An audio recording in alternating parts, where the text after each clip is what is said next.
Hello friends, a very warm welcome to your desirable YouTube channel Asa Study Campus. My name is Anupam Dubey. Guys, आज मैं class 11th का chapter first लेकर आपके सामने फिर से पेश हूं। गाइस, आज सबसे पहले मैं चैप्टर फर्स्ट को इन डिटेल बताने वाला हूं। तो पहला चैप्टर हम लोग डिस्कस करेंगे सेट। ठीक है, हिंदी वाले भाई साहब समझ लें, सेट को हिंदी में बोलते हैं समुच्चय। ठीक है, और इसकी डेफिनेशन क्या होती है, किसने सबसे पहले इसकी थियरी दी हमें, ये सब इस वीडियो में हम लोग जानेंगे। ठीक है, तो जो सेट था वो सबसे पहले इसकी theory German mathematician George canter के द्वारा दी गई। ठीक है, सेट की जो थियरी है गाइस, सेट थियरी, ये सबसे पहले German mathematician George canter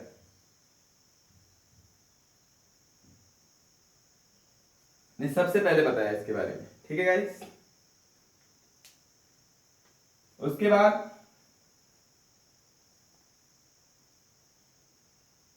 set के जो सबसे पहले शुरुआत हुई वो कहां से हुई, जब जॉर्ज कैंटर साहब ट्रैग्नोमेट्रिक सीरीज सॉल्व कर रहे थे, उस पर वर्क कर रहे थे, तब सबसे पहले इनका सामना वहां पे हुआ था सेट से। ठीक है, ट्रैग्नोमेट्रिक सीरीज को सॉल्व करते समय सेट से इनका आमना सामना हुआ था। ठीक है, मारपीट का कोई इशू नहीं है यहाँ पे, आमने सामने का। ठीक है, सबसे पहले इनके जो टास्क आया वो सेट का तब आया जब ये ट्रैग्नोमेट्रिक सीरीज सॉल्व कर रहे थे। ठीक है, तो सेट होता क्या है, इसके रिप्रेजेंटेशन को समझेंगे हम लोग। ठीक है, सेट की मीनिंग क्या है, तो सेट की डेफिनेशन पे सबसे पहले हम लोग आते हैं। सेट क्या होता है गाइस, क्लास 11 से रिलेटेड है chapter guys. A set is a well-defined collection of object or things. किसी भी चीज का कोई ऑब्जेक्ट हो सकता है, कोई वस्तु हो सकती है। ठीक है ना, कुछ भी, कोई भी ऐसी चीज जिसका कलेक्शन कैसा हो गाइस, वेल डिफाइंड हो।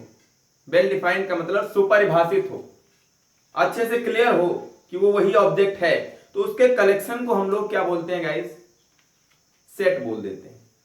कलेक्शन ना बोल करके कलेक्शन के प्लेस पे क्या बोल देते हैं, सेट बोल देते हैं। तो सारे कलेक्शन तो सेट हो नहीं सकते। Well defined collection of an object, ठीक है ना, किसी भी ऑब्जेक्ट के वेल डिफाइंड कलेक्शन को, अच्छे प्रकार से एकत्रण को हम क्या बोलते हैं गाइस, सेट नाम दे देते हैं। उसी कलेक्शन को एक नया नाम दे देते हैं, सेट। ठीक है, तो हिंदी वाले भाई साहब समझ लें, सुस्पष्ट, सु का मतलब बहुत अच्छा। ठीक है ना, स्पष्ट तो ही, क्लियर हो ही, बहुत अच्छे से क्लियर हो। ठीक है, एकदम क्लियरिटी हो, सुपरिभाषित, वेल डिफाइंड हो, बहुत अच्छे तरीके से डिफाइन किया गया हो कि मैं एक पर्सन हूं, है ना, ये अच्छे से क्लियर है कि मैं एक पर्सन हूं, है ना गाइस। एंड सुसंगठित, अच्छे तरीके से कलेक्ट किया गया हो। ठीक है, उस तरीके के वस्तुओं के संग्रह को, ऑब्जेक्ट के कलेक्शन को, एकत्रण को, एक साथ इकट्ठा करने को क्या बोल देते हैं हम लोग, समुच्चय बोल देते हैं। ठीक है गाइस, सेट बोल देते हैं। क्या हुआ, कौन सा कलेक्शन सेट होगा या नहीं होगा, ये मुझे समझना है। कौन सा कलेक्शन, वस्तुओं का कौन सा ढेर, ठीक है ना, ढेर, कलेक्शन का मतलब ढेर से है, तो कौन सा ढेर समुच्चय है या नहीं है। भाई हमने कहा well defined collection of an object, किसी भी ऑब्जेक्ट का, एनी ऑब्जेक्ट, ठीक है ना, किसी भी वस्तु या किसी भी ऑब्जेक्ट का वेल डिफाइंड कलेक्शन, अच्छे प्रकार से एकत्रण, ढेर, क्या कहलाता है, सेट कहलाता है। तो सारे कलेक्शन सेट नहीं हो सकते, है ना। तो ये समझना होगा मुझे कौन सा कलेक्शन सेट है या कौन सा कलेक्शन सेट नहीं है। जैसे मैं कहता आपसे कि क्लास 11 के आप किसी स्कूल में पढ़ते हैं मान लीजिए, ठीक है, उस स्कूल में क्लास 11 के जितने भी स्टूडेंट हैं सबका कलेक्शन, क्लास 11 के सारे स्टूडेंट का कलेक्शन क्या कहलाएगा, इस सेट होगा या नहीं? खुद से सोचिए, रियलाइज कीजिए, सब तब समझ में आएगा। भाई क्लास 11 कहा गया, तो क्लास 11 के सारे स्टूडेंट आ जाएंगे, जितने भी रोल नंबर वाइज होंगे, ठीक है ना, जितने भी स्टूडेंट होंगे सारे आ जाएंगे उसमें, ठीक है।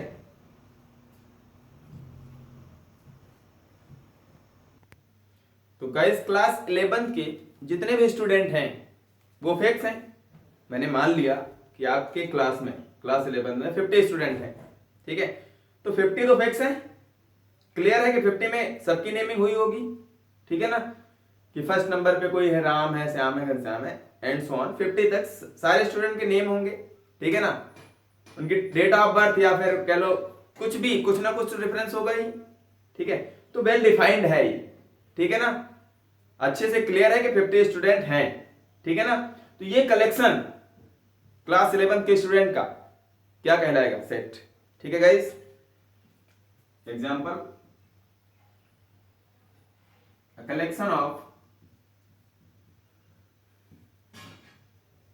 collection of class 11th students, ठीक है। ये सेट होगा कि नहीं, ये तो कलेक्शन है, अब ये वेल डिफाइंड हो जाए बस, ये तो कंफर्म हो गया कि वेल डिफाइंड हो गया, तो ये क्या कहलाएगा, कलेक्शन गाइस, ये सेट कहलाएगा, ठीक है। आई होप आपको समझ में आ गया होगा। ये एकत्रण, ये ढेर वस्तुओं का संग्रह, जो भी ऑब्जेक्ट थे, ऑब्जेक्ट कुछ भी हो सकते हैं, आदमी हो सकते हैं, फैन हो सकता है, सेब हो सकता है, मैंगो, कुछ भी, grapes and so on and so fourth, कुछ भी हो सकता है गाइस, ठीक है। तो यहां पे वस्तुओं कहने का सेंस कुछ भी हो सकता है, ठीक है ना। A collection of class 11 student क्या कहलाएगा, वो सेट कहलाएगा, ठीक है गाइस। चलिए और एग्जांपल की तरफ चलते हैं, कुछ और एग्जांपल देखते हैं guys. A collection of vowels in English alphabet, Hindi वाले भाई साहब, अंग्रेजी वर्णमाला में ए से जेड तक, ठीक है, जितने भी वॉवेल्स होते हैं हिंदी में बोले तो स्वर कितने होते हैं, 5, ए ई आई ओ यू, वॉवेल्स कितने होते हैं guys, A E I O you, ठीक है, 5 वॉवेल्स होते हैं इंग्लिश अल्फाबेट में। अब ये सेट कहलाएगा कि नहीं, इनका कलेक्शन, इन 5 वॉवेल्स का जो कलेक्शन है गाइस, एकत्रण है, ठीक है, वो सेट होगा कि नहीं, समुच्चय होगा कि नहीं, सेट का मतलब समुच्चय, ठीक है गाइस, एक बात दिमाग में रख ले। तो ये कलेक्शन है। अब आप ये बताइए कलेक्शन वेल डिफाइंड है कि नहीं, कैसे पता करें? तो अगर आप मुझसे पूछते हैं कि सर इंग्लिश अल्फाबेट में कितने वॉवेल्स हैं, तो मैं भी 5 बोलूंगा, ठीक है ना। और किसी भी स्टूडेंट से पूछा जाए तो सारे स्टूडेंट क्या बोलेंगे, 5। इसका मतलब कंफर्म हो गया, फिक्स हो गया, क्लियर हो गया। क्लियर का मतलब वेल डिफाइंड हो गया गाइस कि इंग्लिश अल्फाबेट में कितने वॉवेल्स हैं, 5 ही हैं, फिक्स है, ठीक है गाइस। तो ये वेल डिफाइंड हो गया, तो इसका मतलब वेल डिफाइंड कलेक्शन हो गया, तो ये क्या कहलाएगा, ये कलेक्शन सेट हो जाएगी। इस पूरी चीज को हम क्या बोल देंगे, एक सेट बोल देंगे, ठीक है ना। चलिए इस पे आते हैं। अभी मैं ये बता रहा हूं, सिखा रहा हूं आपको कि सेट पहचानना कैसे है, ठीक है। ये कह दिया गया, a collection of good players in cricket, ठीक है ना गाइस। जो भी क्रिकेट मैच की एक टीम होती है उसमें 11 प्लेयर है, ठीक है, मान लेना आपको 11 प्लेयर ही खेलते हैं, तो उन 11 प्लेयर में से ऐसे कलेक्शन को ढूंढना है, कैसे कलेक्शन को, गुड प्लेयर्स के, अच्छे खिलाड़ी के कलेक्शन को सेट बोलेंगे। अब अच्छे खिलाड़ी में अगर आप मुझसे पूछते हैं तो मुझे वीरेंद्र सहवाग अच्छे लगते हैं, मान लो, मानना है ऐसा, ठीक है, सारे प्लेयर अच्छे होते हैं अपनी नजर में, जैसा आपका नजरिया होगा, बट सबकी नजर में सभी तो अच्छा नहीं हो सकता ना। मेरी नजर में मान लो, ऐसे मान लेना है, ठीक है ना, कोई आर्ग्यू नहीं करेगा। विराट कोहली हो गए, सचिन तेंदुलकर हो गए, ठीक है, वीवीएस लक्ष्मण मेरी नजर में अच्छे, ठीक है ना, कोई मेरी नजर में अच्छा नहीं है, और तो सारे मेरी नजर में तो अच्छे नहीं हो सकते ना। मान लो सारे ही हो गए, तो आपकी नजर में सारे अच्छे नहीं है। किसी और से पूछा आपने तो अच्छे प्लेयर्स का जो कलेक्शन बताएगा वो किसी और को बता रहा है, युवराज को बता रहा है, मोहम्मद कैफ को बता रहा है, अजहरुद्दीन को बता रहा है, किसी को बता रहा है, ठीक है ना। और किसी से आपने जज किया, क्लास के स्टूडेंट से ही पूछ लो, किसी को कोई अच्छा लगता होगा, किसी को कोई और अच्छा लगता होगा, तो अच्छे खिलाड़ियों का जो कलेक्शन है उसमें मामला डाउट में जा रहा है कि कौन सा अच्छा है ना, कौन सा प्लेयर ज्यादा अच्छा है, कौन सा हमारे लिए अच्छा नहीं है ना, बट दूसरे स्टूडेंट के लिए अच्छा है वो। तो इसका मतलब हर एक से पूछने के बाद ये कंफर्म हो रहा है कि मामला क्लियर नहीं है, यानी ये कलेक्शन क्लियर नहीं है। इसका मतलब क्लियर नहीं है तो वेल डिफाइंड नहीं है। ठीक है गाइस, तो वेल डिफाइंड नहीं है, और वेल डिफाइंड नहीं है तो ये सेट नहीं हो सकता, ये कलेक्शन सेट नहीं हो सकता। तो अब एक मामला दिमाग में आ रहा होगा, एक कॉन्सेप्ट आ रहा होगा कि जब भी जो नाउन है, जो ऑब्जेक्ट है उसको नाउन बोलेंगे। ऑब्जेक्ट का मतलब एलिमेंट भी हो सकते हो, मेंबर भी बोल सकते हो, ऐसा कुछ नहीं, ठीक है ना। उनका जो कलेक्शन होगा अगर उसके पहले कोई एडजेक्टिव वर्ड आ जाए, एडजेक्टिव मतलब जो उसकी विशेषता बताने लगे, अच्छा है या बुरा है, ठीक है, लंबा है, मोटा है, ठीक है, कुछ भी है इस तरीके से, पतला है, तो ये सारी चीजें उसकी क्लियरिटी को क्या कर देती हैं, खत्म कर देती हैं। वेल डिफाइंड जो है ये वर्ड है उसको समाप्त कर देती हैं, ठीक है ना, तो वो कलेक्शन सेट नहीं रह जाता है। तो ये वर्ड नहीं लगना चाहिए गुड, यहां पे गुड स्टूडेंट लिखा है, भाई कोई आपकी नजर में गुड है, अच्छा है, बट मेरी नजर में ना अच्छा हो, ऐसा भी हो सकता है। तो ये जो कलेक्शन है इसमें कंफर्मेशन नहीं हो पाता है कि क्लियर है या नहीं क्लियर है ना, डिफाइंड है अच्छे से कि नहीं डिफाइंड। तो टाल, अब ये क्या है, अ कलेक्शन ऑफ टाल स्टूडेंट। अच्छा सर जी मुझे तो पता है कि सारे जो लंबे हैं उनको अलग कर लेंगे। अरे भाई कैसे पता आपको कि कौन सा स्टूडेंट लंबा है ना, आपके 11वीं क्लास की बात कर लूं मैं, तो कौन सा स्टूडेंट लंबा है आपको पता है क्या? आप अपने रिस्पेक्ट में देख रहे हो आपसे लंबा कौन है ना, भाई आपसे छोटा भी तो हो सकता है कोई, जो आपसे छोटा होगा वो किसी अदर पर्सन से, अदर स्टूडेंट से लंबा हो सकता है कि नहीं हो सकता है। तो ये डिपेंड करता है कंपैरिजन किससे हो रहा है, छोटा बड़ा का सेंस है ना, लंबा है या छोटा है इसका सेंस डिपेंड करता है आप किससे कंपेयर कर रहे हो। मान लो आप छोटे हो, ठीक है ना, किसी कंपेयर में, तो वो आपसे लंबा है, बट आप भी तो किसी स्टूडेंट से लंबे हो सकते हो। तो ये कंफर्मेशन क्लियर नहीं है गाइस, ठीक है ना। तो लंबा, छोटा, बड़ा, मोटा, ये सब जो भी एडजेक्टिव वर्ड आ जाए उस ऑब्जेक्ट से पहले, जिसका कलेक्शन बताया जा रहा हो क्वेश्चन में, उसके पहले कोई एडजेक्टिव वर्ड आ जाए तो ज्यादातर केसेस में, ज्यादातर क्या, लगभग 99.99% केस में वो कलेक्शन सेट नहीं होगा गाइस, ठीक है। आई होप आप समझ पा रहे होंगे मेरी बात को। तो टाल मोस्ट डेंजरस एनिमल की बात हो रही है, a collection of most dangerous animal of the world, पूरे संसार में बहुत खतरनाक, सबसे खतरनाक एनिमल्स, पशु की बात हो रही है, सबसे खतरनाक पशुओं का कलेक्शन, एकत्रण, संग्रह, क्या सेट होगा? कैसे पता? डेंजरस है ना, आपको चूहा डेंजरस लगता है ना, आपको चूहा, मुझे छिपकली मान लो डेंजरस लगती है, तो ये कंफर्म नहीं है, मुझे चूहा नहीं डेंजरस लगता। तो अब इसमें आप जो कलेक्शन दिखाएंगे वो कुछ और होगा, आपका कलेक्शन जो एनिमल्स का, डेंजरस एनिमल का कलेक्शन होगा आपके लिए कुछ और होगा, मेरे लिए कुछ और होगा, किसी और के लिए कुछ और होगा। तो क्या सबके लिए फिक्स है? नहीं, तो वेल डिफाइंड तो नहीं है। इसका मतलब क्या हो गया, जो कलेक्शन ये मोस्ट डेंजरस की बात हो रही है ये कलेक्शन सेट नहीं होगा गाइस। आई होप आपके भेजे में जो मैं बता रहा हूं अच्छे से जा रहा होगा, ठीक है गाइस। तो चलिए अब सबके लिए कर लेते हैं, a collection of good student. भाई आपके लिए कोई अच्छा है, राम मान लो आपके लिए अच्छा है, बट मेरे साथ थोड़ा सा अच्छा व्यवहार नहीं है उसका, तो मेरे लिए तो, मेरे कलेक्शन में तो नहीं आएगा, आपके कलेक्शन में राम आ रहा है। तो हर एक स्टूडेंट के लिए कलेक्शन सेम हो तब बोलेंगे कि वेल डिफाइंड हो गया, ठीक है ना, उस ऑब्जेक्ट का जो कलेक्शन है वो वेल डिफाइंड होगा तभी सेट होगा, अदरवाइज सेट नहीं होगा। तो ये सेट नहीं होगा गाइस। आई होप आपको अभी तक जितनी बातें मैंने बताई है वो समझ में आ रही होंगी। कलेक्शन ऑफ टॉल स्टूडेंट, अब ये भी समझ में आ गया, टॉल क्या है, एडजेक्टिव है, टॉल क्या है, विशेषण है हिंदी वाले भाई साहब, स्टूडेंट क्या है, संज्ञा है, ठीक है, अरे इतना तो आता ही होगा। अब ये इसकी विशेषता बता रहा है, तो विशेषता जब भी बताए तो समझ लो मामला क्या है, सेट नहीं है, वो कलेक्शन सेट नहीं है। मोस्ट डेंजरस, खतरनाक एनिमल्स, ठीक है ना, तो खतरनाक क्या है, एडजेक्टिव है, तो ये भी सेट नहीं होगा, ठीक है गाइस। आई होप आपको समझ में आ रहा होगा। अब मोटे की बात कर ले, है ना, मोटे स्टूडेंट का जो कलेक्शन है क्लास 11 की, भाई आप बहुत पतले हो तो आपके रिस्पेक्ट सब मोटे हो सकते हैं, बट दूसरे स्टूडेंट से पूछो जो मोटा है, वो सबसे मोटा अपने आप में है, तो उससे मोटा कहां होगा?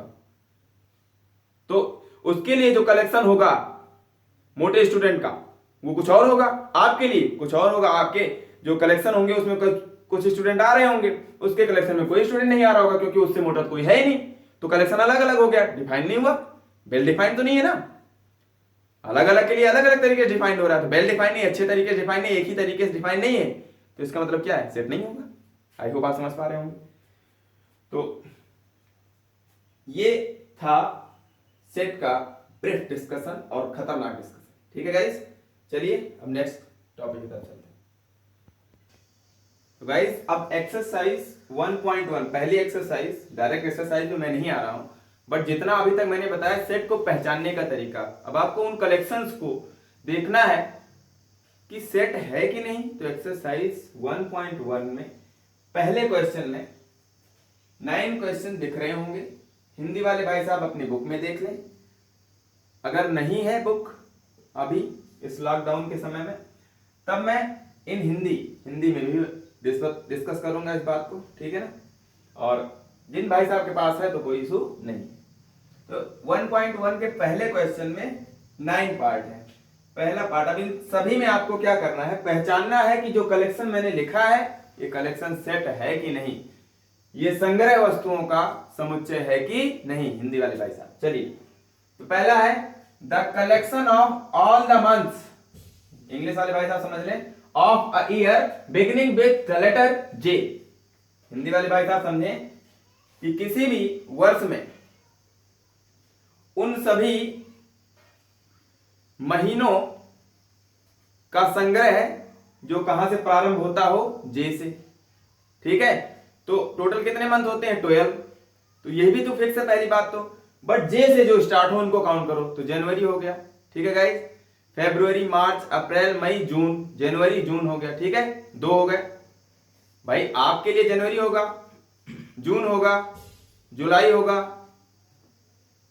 बस जनवरी, फरवरी, मार्च, अप्रैल, मई, जून, जुलाई, अगस्त, सितंबर, अक्टूबर ओसीटी से स्टार्ट होगा। ठीक है ना, नवंबर, दिसंबर। तो आपके लिए कितने मंथ हुए? ओनली जे से स्टार्ट होने वाले 3, जनवरी, जून, जुलाई। ठीक है ना। तो आप किसी से आप पूछेंगे कि किसी भी ईयर के लिए, किसी भी वर्ष के लिए जे से प्रारंभ होने वाले महीनों की संख्या बताइए, तो कौन, चाहे जिससे पूछो क्या बताएगा? जनवरी, जून, जुलाई। चाहे जिस स्टूडेंट से पूछो अपने क्लास में कि एक वर्ष में 12 मंथ होते हैं, उसमें तो जो जे से स्टार्ट हो उसका कलेक्शन बताओ, तो कहेगा जनवरी, जून, जुलाई। और किसी से पूछा जनवरी, जून, जुलाई, वो भी वही 3 बताएगा। तो वेल डिफाइंड हो गया कि नहीं हो गया? अगर वेल डिफाइंड हो गया तो ये कलेक्शन, उन मंथ का कलेक्शन जो कहां से स्टार्ट हो रहा हो, जे से, ये कलेक्शन क्या कहलाएगा? सेट होगा कि नहीं? मैं टिक कर रहा हूं, इसका मतलब है कि ये कलेक्शन क्या है? समुच्चय है, सेट है। ठीक है, आई होप आपको समझ में आ गया होगा। अब फिर से इसका मतलब द कलेक्शन ऑफ, यहां तक कॉमन है। 10 मोस्ट टैलेंटेड, 10 बहुत ज्यादा कुशाग्र बुद्धि वाले, बहुत तेज बुद्धि वाले राइटर ऑफ इंडिया, लेखक इंडिया में 10 सबसे ज्यादा टैलेंटेड राइटर्स के नाम बताओ। अब आपके लिए मान लो मुंशी प्रेमचंद है, तो किसी के लिए जयशंकर प्रसाद है, ठीक है ना, किसी के लिए मीराबाई, कुछ भी है ना। तो सबके लिए तो टैलेंटेड सभी नहीं होंगे ना। आई होप आपको समझ में आ रहा होगा यहां तक। तो ये जो 10 टैलेंटेड, मोस्ट टैलेंटेड राइटर्स होंगे, ये कलेक्शन वेल डिफाइंड नहीं होगा। ठीक है ना गाइस, अलग अलग के लिए टैलेंटेड अलग अलग होंगे, तो इसका मतलब ये वेल डिफाइंड नहीं होगा, इसका मतलब ये सेट नहीं होगा।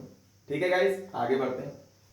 A team of 11 best cricket, जहां पे देखिए ये 10 मोस्ट टैलेंटेड आ गया ना, इसका मतलब ये एडजेक्टिव है। एडजेक्टिव मतलब विशेषण है। किसकी विशेषता बता रहा है? राइटर की।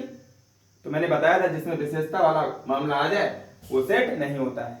ठीक है, 99.9% केस में कह रहे हैं अ टीम ऑफ, एक टीम है, एक दल है, कितने प्लेयर थी? 11 बेस्ट, अभी आ गया ना बेस्ट क्रिकेट प्लेयर, तो बेस्ट क्या बता रहा है? एडजेक्टिव है बैट्समैन के लिए। तो बेस्ट भाई अभी मैंने बताया था इससे पहले ही कि बेस्ट आपके लिए जो बेस्ट होगा वो दूसरे वाले के लिए नहीं हो सकता, सबका कलेक्शन अलग अलग होगा, तो वेल डिफाइंड नहीं है, अच्छे तरीके डिफाइंड ही नहीं है, इसका मतलब ये भी सेट नहीं होगा guys. The collection of all boys in your class, आपकी क्लास में सभी विद्यार्थियों का कलेक्शन तब तो फिक्स है भाई। अगर 50 स्टूडेंट हैं तो हमसे पूछा जाएगा तो हम भी बोलेंगे मेरी क्लास में कितने हैं 50, आप बोलेंगे 50, आपकी क्लास में मैं हूं तब मैं बोलूंगा, ठीक है ना। आप भी बोल रहे हैं 50, अदर स्टूडेंट भी 50 बोल रहा है, किसी से पूछ रहे हैं क्लास, जो भी आपकी क्लास है 11th क्लास मान लो, ठीक है ना, तो आप 11th क्लास के स्टूडेंट है तो आपसे पूछा जाए तब भी 50 बोलेंगे, किसी से पूछा जाएगा 50 बोलेगा, तो इसका मतलब वेल डिफाइंड है कि नहीं। अगर आप उन 50 स्टूडेंट के नाम लिख रहे हो जो आपकी क्लास के हैं, तो दूसरा बंदा भी क्या करेगा, उन्हीं 50 स्टूडेंट के नाम लिखेगा कि नहीं लिखेगा, तो सबका कलेक्शन सेम होगा कि नहीं, इसका मतलब वेल डिफाइंड होगा कि नहीं गाइस। आई होप आपको समझ में आ गया होगा। तो ये क्या हो जाएगा, सेट हो जाएगा, ठीक है। ये कलेक्शन, ये पूरा जो कलेक्शन है ये क्या कहलाएगा, समुच्चय, सेट, ठीक है। फिर इसके नीचे ये लिखा होता है कलेक्शन ऑफ, ठीक है, a collection of all months, sorry all natural numbers less than 100, 100 से छोटे, लेस देन 100 का मतलब 100 से छोटे सभी नेचुरल नंबर, नेचुरल नंबर का मतलब हिंदी वाले भाई साहब समझ लें प्राकृतिक संख्या, एक से जो स्टार्ट होती है 1 2 3 4 एंड सो ऑन, चाहे जहां तक चले जाओ, सभी नेचुरल नंबर कहलाते हैं, ठीक है। अभी मैं सबको बता भी दूंगा। तो सभी नेचुरल नंबर, सभी प्राकृतिक संख्याएं जो 100 से छोटी हो उनका एकत्रण, तो 100 से छोटी कितनी होंगी, 99। तो अगर आपसे पूछा जाए कि 100 से छोटी सभी प्राकृतिक संख्याओं का कलेक्शन इकट्ठा करो तो क्या लिखोगे, 1 से लेकर 99 तक लिखोगे। दूसरे से भी यही कहो तो वो भी 1 से 99 तक। सारे स्टूडेंट से कहो सभी क्या लिखेंगे, सबका कलेक्शन क्या होगा 1 से 99 तक, ठीक है ना गाइस, 1 to 99, ठीक है ना, सबका कलेक्शन उतना ही होगा। तो इसका मतलब वेल डिफाइंड हो गया। अगर वेल डिफाइंड हो गया तो क्या हो गया, आई होप आप समझ पा रहे होंगे गाइस, सेट हो गया, ठीक है। आगे बढ़ते हैं। Next number, the collection of novels written by the writer Munshi Premchand, ठीक है गाइस। मुंशी प्रेमचंद साहित्य के बहुत बड़े राइटर हैं, ठीक है ना। तो ये नोवेल्स लिखे हैं, बहुत सी इनकी रचनाएं हैं, ठीक है ना। तो इनके नोवेल्स के बारे में बात करना है। नोवेल्स का मतलब हिंदी वाले भाई साहब समझ लें उपन्यास, ठीक है ना। तो जो मुंशी प्रेमचंद लेखक हैं, राइटर हैं, ठीक है ना, इनके जो नोवेल्स हैं उनका कलेक्शन क्या सेट होगा या नहीं। तो गाइस अगर कोई राइटर है तो उसके कोई फिक्स जो विधाएं होती हैं, जो आर्टिकल्स होते हैं वो फिक्स होंगे कि नहीं। उपन्यास होंगे कुछ तो फिक्स होंगे, 6-7 होंगे जो भी फिक्स होंगे कि नहीं होंगे। आई होप आपको समझ में आ रहा होगा। तो सारे स्टूडेंट वही लिखेंगे। इनके कुछ उपन्यास में बता भी देता हूं, जैसे रंगभूमि, प्रेमा सदन, ठीक है ना, सेवा सदन, प्रेमाश्रय, ठीक है ना, कर्मभूमि, रंगभूमि और गोदान, गबन, ठीक है ना। तो जो भी है इनके, आई होप आपको हिंदी में इतना बताया गया होगा, ठीक है ना। तो मुंशी प्रेमचंद के जितने भी राइटर हैं, सॉरी जितने भी नोवेल्स हैं वो फिक्स है कि नहीं है, उनकी काउंटिंग फिक्स होगी ना। आप जो लिख रहे हैं दूसरा भी बंदा उतना ही लिखेगा, क्योंकि जो नंबर ऑफ नोवेल्स हैं, उपन्यासों की संख्या वो फिक्स है, सभी वही लिखेंगे जितने भी स्टूडेंट हैं। या किसी टीचर ने सारे उपन्यास लिखाए होंगे तो उतने ही लिखाए होंगे, ठीक है ना। दूसरा स्टूडेंट भी उतना ही लिखा होगा, तीसरा भी उतना ही। तो नोवेल्स की संख्या जो है, नंबर ऑफ नोवेल्स फिक्स है कि नहीं है। इसका मतलब मुंशी प्रेमचंद के जितने भी नोवेल्स हैं वो फिक्स हैं, वेल डिफाइंड है। इसका मतलब क्या हो गया, ये जो ये कलेक्शन होगा इनके नोवेल्स का वो सेट कहलाएगा कि नहीं कहलाएगा, ठीक है गाइस। आगे बढ़ते हैं। 7 number, the collection of all even integer. ये क्या मतलब है, इवन का मतलब होता है सम, इंटीजर का मतलब पूर्णांक। सभी सम पूर्णांक, सभी सम पूर्णांक, ठीक है गाइस, का कलेक्शन, एकत्रण, समूह, ठीक है, ढेर, क्या कहलाएगा, सेट कहलाएगा। कैसे सेट कहलाएगा गाइस, अब इसमें तो फिक्स नहीं होगा, फिक्स ही होगा गाइस। आप कहां से स्टार्ट करेंगे, even integer 0 2 4 6 dot dot dot लगा देंगे ना, क्योंकि ये तो नहीं कहा गया, बाउंड नहीं किया गया है, आपको रिस्ट्रिक्ट नहीं किया गया, आपको बांधा नहीं गया है कि आपको 100 से कम ही लिखना है कि 200 से कम की 2000 से कम सारे इवन इंटीजर, ऐसा तो नहीं कहा गया है ना। अगर ऐसा कहा गया होता तब क्या हो जाता, तब इसमें आप फिक्स कर लेते, डॉट डॉट ना लगाते, है ना। अब यहाँ पे फिक्स नहीं है गाइस, इसका मतलब कि नंबर ऑफ इंटीजर फिक्स नहीं है, बट कोई भी बंदा स्टार्ट कहां से करेगा, 0 2 4 6, उसके बाद डॉट डॉट वो भी लगाएगा। आप भी क्या करेंगे, डॉट डॉट, किसी से कहेंगे तो ऐसे लिख के फिर डॉट डॉट लगाना पड़ेगा, क्योंकि उसको पता तो है नहीं आगे कहां तक जाना है, भाई नंबर तो फिक्स नहीं है ना। तो इसका मतलब ये भी वेल डिफाइंड हो गया, ठीक है। कोई भी बंदा यहीं से स्टार्ट करेगा। अब ये इस पे नहीं डिपेंड करता कि फिक्स हो जाए नंबर फिक्स हो जाए 6 ही तक हो, ऐसा कुछ नहीं है, बट सबके लिए इवन इंटीजर्स इतनी यहीं से स्टार्ट होंगे, और जहां तक डॉट डॉट, जहां तक कोई भी बंदा जा सकता है दूसरा बंदा वहां तक जा सकता है, ठीक है। मतलब 0 2 4 6 डॉट डॉट डॉट 0 हमसे कहा गया, हम भी क्या करेंगे 0 2 4 6, ठीक है। तो मेरा भी कलेक्शन यही होगा, सबका कलेक्शन क्या होगा, सेम होगा। इसका मतलब वेल डिफाइंड है कि नहीं, सभी यहीं से स्टार्ट करेंगे। तो इसका मतलब सभी सम पूर्णांकों का जो एकत्रण है, जो संग्रह है, जो ढेर है, उसको क्या बोलेंगे गाइस, सेट बोलेंगे, ठीक है ना। तो ये सेट हो जाएगा। आई होप आपको समझ में आ रहा होगा। The collection of questions in this chapter, कोई चैप्टर है, मान लो कोई एक चैप्टर है, मैंने लेट कर लिया यही चैप्टर था, ठीक है ना, सेट ही था। पहली एक्सरसाइज थी, पहली एक्सरसाइज के पहले क्वेश्चन में 9 पार्ट हैं, तो सारे स्टूडेंट के लिए 9 पार्ट होंगे कि नहीं, वही तो क्वेश्चन होंगे, सभी सबके लिए वही क्वेश्चन होंगे, सेम क्वेश्चन, जैसे आपके लिए, सबके लिए 11 के लिए, 11 क्लास के सभी स्टूडेंट के लिए यही क्वेश्चन है, ठीक है। तो फर्स्ट पार्ट में 9 पार्ट है, फर्स्ट क्वेश्चन में 9 पार्ट है आपके पास, तो इसका मतलब सब स्टूडेंट के लिए यही होंगे, तो फिक्स है, वेल डिफाइंड हो गया कि सबके लिए ही होगा, तो वो भी क्या हो जाएगा, ये कलेक्शन क्या कहलाएगा, सेट कहलाएगा, ठीक है guys. The collection of poor student in class 11, poor का मतलब गरीब परिवार से है कोई थोड़ा सा, तो इसका मतलब क्या है, कैसे पता भाई, नहीं पता कर सकते आप, है ना। कोई बंदा थोड़ा सा ज्यादा अच्छे खानदान का है, ठीक है, तो अब वो बंदा अपने से जो उससे थोड़ा सा कम वाला होगा उसको कहेगा कि वो पुअर है, ठीक है ना। बट उसके नीचे वाला क्या कहेगा, वो अगर अपने रिस्पेक्ट में देख रहा है तो अपने नीचे वाले कहेगा पुअर है ना गाइस। तो ये अलग अलग स्टूडेंट के लिए जो पुअर स्टूडेंट का कलेक्शन होगा अलग अलग होगा, इसका मतलब फिक्स नहीं होगा, ठीक है। तो फिक्स नहीं होगा।